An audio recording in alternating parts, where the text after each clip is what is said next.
ito ay rated SPG, striktong patnubay at gabay ng magulang ang kailangan. Galit na galit nga si Tanggol dahil sa naging desisyon ni Divina na iwan ang mga kasamahan ni Tanggol na nahuli ng mga pulis.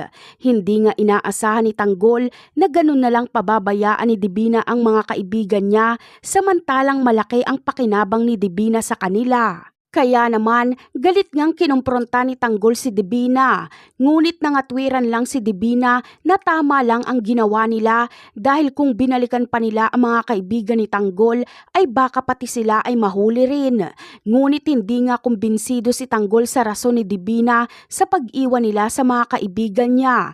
Kaya kikilos nga ng mag-isa si Tanggol para iligtas sa mga kaibigan niya.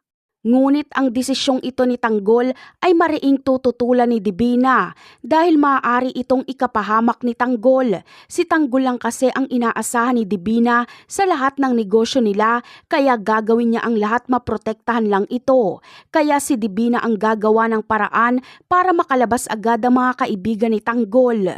At dahil matagal nang kilala ni Divina si Ramon, ay tatawagan niya ito para hingian ng tulong.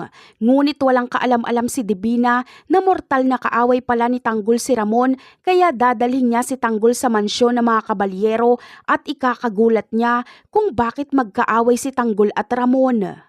Ngunit walang pagpipilian si Tanggol kundi isang tabi muna ang galit niya kay Ramon.